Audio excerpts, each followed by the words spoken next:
Bonjour à tous ces amis, c'est encore moi Kevin et Bakary, Bakarien Tomba aka Bakary, ou plus comment appeler auteur du blog Le Japon en noir et blanc la famille.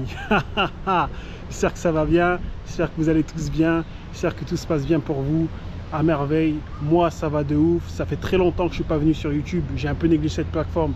Pour ceux qui le savent, je suis très actif sur TikTok, Insta, Facebook, sur tous les réseaux, même Twitter. Mais YouTube j'ai un peu délaissé parce que, à vous dire vrai, YouTube c'est devenu un peu trop professionnel, c'est devenu un peu trop business. Moi je suis un mec qui est plutôt naturel, c'est-à-dire je prends mon petit téléphone, je me pose sur un banc, je fais mes vidéos et j'ai l'impression que ce genre de contenu n'ont plus sa place, n'ont plus leur place en fait sur YouTube, qui est devenu comme la télévision avec des grosses productions et tout ça. Donc moi je suis un mec qui n'a pas beaucoup de budget, donc ça m'attriste un peu. Donc j'ai un peu honte en fait de venir avec mes vidéos, pour vous dire vrai. Bon, en tout cas là c'est magnifique. Aujourd'hui c'est comme vous savez l'éclosion des cerisiers au Japon, ou comment appeler les sakura au hanami. Ben je me suis décidé de faire une petite vidéo authentique, réelle, pour vous parler d'une réalité, quelque chose qui est en train de me faire très mal au cœur, car beaucoup de jeunes gâchent leur avenir, beaucoup de jeunes placent tout leur espoir dans le Japon avant de placer leur espoir dans la France. Et je peux vous dire, c'est la réalité. La France actuellement est un meilleur pays que le Japon. Ils vont me dire, ah mais Kevin, non mais t'as pas vu les news, t'as pas vu tout ça et tout ça. Ferme-le, écoute. La France est un meilleur pays que le Japon. Déjà, on va parler du salaire, parce que c'est les gens souvent quand ils vont à l'étranger, quand ils voyagent et tout ça, l'argent c'est ce qu'il y a de plus important. La monnaie, tu vois, ce que tu peux générer, ce que tu vas pouvoir acheter, la manière dont tu vas pouvoir vivre dans un pays, c'est le plus important. Et au Japon, le salaire minimum actuel est de 5,70 €. C'est-à-dire que si tu commences à venir au Japon, tu n'as pas de diplôme, tu viens en working holiday, ou tu viens pour essayer de te faire des thunes, pour essayer de commencer à vivre au Japon, tu vas être payé 5,70 €. Donc dis-toi que avec ça, si tu décides après de retourner en vacances, par exemple en France, pour pouvoir voir ta famille et tout ça, ça va être compliqué, car tu es payé une misère, il ne faut pas se mentir. Là, ils vont me dire, mais Kevin, toi comment tu fais? Moi je suis comme les autres youtubeurs, moi je suis comme les autres influenceurs, moi je parle d'une réalité, mais entre guillemets je ne vis pas complètement cette réalité. J'ai la chance d'avoir plusieurs sources de revenus, donc je ne suis pas vraiment touché en fait par cette précarité. Mais je vous jure que la précarité au Japon, elle est encore plus grande que la précarité en France. Donc ne placez pas tout votre espoir dans le Japon, les gens. Le Japon c'est pas l'Eldorado, c'est vraiment pas l'Eldorado.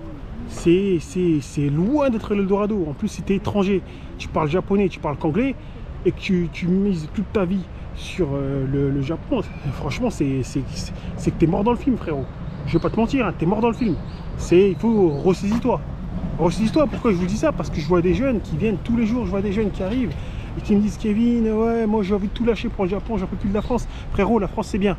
La France, tu as toutes les aides, tu as les bourses pour faire des études, tu as le RSA si tu taffes pas, tu as le chômage et tout ça. Au Japon, tu n'auras rien de ça. Au Japon, tu n'auras rien de cela, mon Zoulou. Au Japon, tu devras te débrouiller, tu devras tout faire pour avoir de l'argent. Parce que si tu n'as pas d'argent, si tu ne payes pas tes taxes, tu ne payes pas tes pensions de retraite, tu ne payes pas tout ça, bah, tu es têche du pays. Ils te jettent du pays en fait, tu ne pourras pas rester au Japon. Donc ça, il faut le savoir.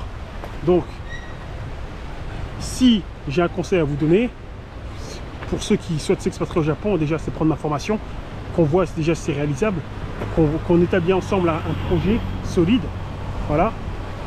Mais aussi c'est savoir si vraiment vous avez les qualifications.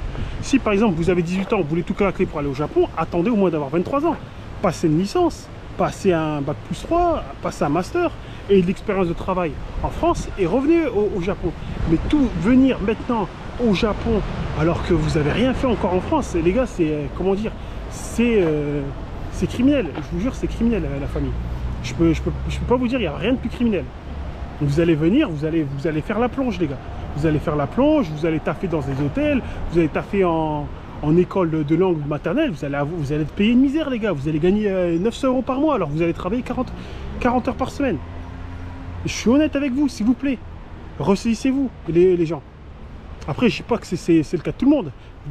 Il y a des gens qui arrivent au Japon qui réussissent. Je vais vous expliquer c'est quoi le profil des gens qui arrivent au Japon qui réussissent. Bah, c'est des gens qui ont déjà eu pas mal d'expérience dans leur pays. Par exemple, quelqu'un qui n'a pas eu pas mal d'expérience en France, il a déjà une expérience de grande entreprise en France, il a déjà une expérience technique, c'est-à-dire qu'il est déjà, on ne va pas dire un simple ingénieur, c'est un ingénieur qui a déjà 4 ou 5 ans d'expérience. Il arrive au Japon, il est employé direct dans une boîte. Lui, ce mec-là, il n'aura pas les mêmes problèmes que toi. Mais toi qui as 22 ans, 23 ans, 25 ans, qui arrive sans diplôme, sans rien, avec, on va dire, avec ta merguez et ton couteau, ça va être très très compliqué. Et moi, j'ai pas envie d'avoir ça sur le dos. Donc, j'ai pas envie d'être un vendeur de rêve ou quoi. Donc, je vous le dis. Surtout maintenant, là, avec la valeur du yen qui est en train de, comment dire, baisser. Si tu gagnes pas minimum 300 000, 400 000 yens par mois, bah, tu pourras pas vivre. Je t'assure, tu pourras pas vivre. Ça va être compliqué pour toi. Ça va être très compliqué pour toi. Donc voilà, c'est une vidéo honnête. Je pense que c'est la vidéo la plus honnête qui peut se trouver sur internet, sur YouTube, parce que personne ne va vous le dire. Les gens, en plus, il y a beaucoup de Français qui sont au Japon, ils sont fiers. Ils ont honte de dire, ouais, moi je suis en galère. Moi j'ai un salaire de merde. Moi je suis payé 200 000. Ils ont honte de le dire.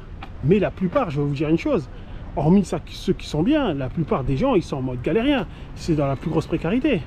Moi-même, tu m'enlèves Internet et tout ça, je suis en mode galérien aussi, les gars. Je suis en mode galérien. Peut-être pas, mais quand même.